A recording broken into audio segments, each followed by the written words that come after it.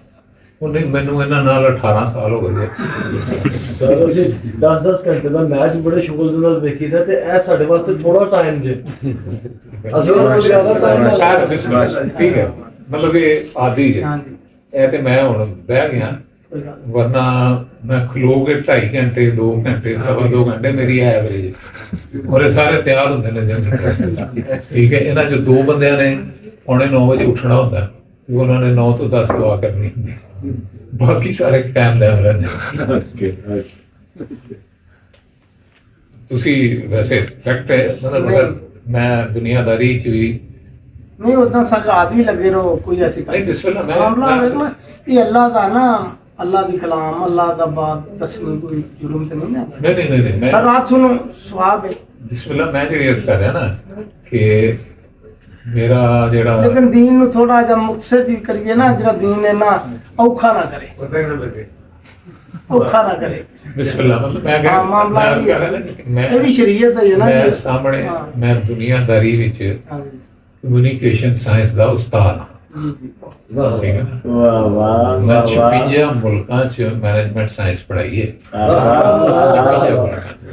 ਠੀਕ ਹੈ ਨਾ ਜੀ ਇਹਸਾਨ ਹੈ ਮੇਰੇ ਮਾਲਿਕ ਦਾ ਮੇਰਾ ਮੈਂ ਕਮਿਊਨੀਕੇਸ਼ਨ ਦੇ ਸਾਰੇ ਅਸੂਲ ਸਾਰੇ ਜ਼ਾਬਤੇ ਅਤਪਾਰ ਨੇ ਠੀਕ ਹੈ ਨਾ ਇਸ ਮੈਨੂੰ ਪਤਾ ਹੈ ਕਿ ਕਿੰਨੀ ਹਿਊਮਨ ਕੈਪੈਸਿਟੀ ਕਿੰਨੀ ਹੁੰਦੀ ਹੈ ਮੈਂਟਲ ਕੈਪੈਸਿਟੀ ਕਿੰਨੀ ਹੈ ਟੋਲਰੈਂਸ ਲੈਵਲਸ ਕੀ ਹੁੰਦਾ ਹੈ ਉਹਨਾਂ ਸਾਰੀਆਂ ਗੱਲਾਂ ਦਾ ਪਤਾ ਹੈ ਲੇਕਿਨ ਮੈਂ ਅੱਗੇ ਜਾ ਕੇ ਸੁਣਾਈਦਾ ਵੀ ਅਲਹਮਦੁਲਿਲਾ ਜੀ ਤੁਹਾਡੇ ਵਾਕਿਆ ਅੱਗੇ ਜਾ ਕੇ ਸੁਣਾਈਦਾ ਹਾਂ ਲੋਕਾਂ ਨੂੰ ਬੜਾ ਬਿਸਮਿਲ੍ਲਾ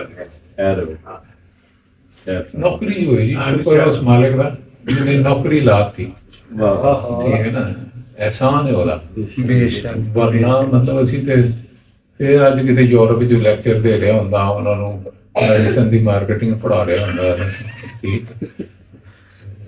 ਡਾਲਰਾਂ 'ਚ ਪਾਉਂਡਾਂ 'ਚ ਯੂਰੋ 'ਚ ਪੈਸੇ ਕਮਾ ਰਿਹਾ ਹੁੰਦਾ ਠੀਕ ਹੈ ਨਾ ਮੈਂ 2 ਦਿਨ ਲੈਕਚਰ ਦੇਣ ਦੇ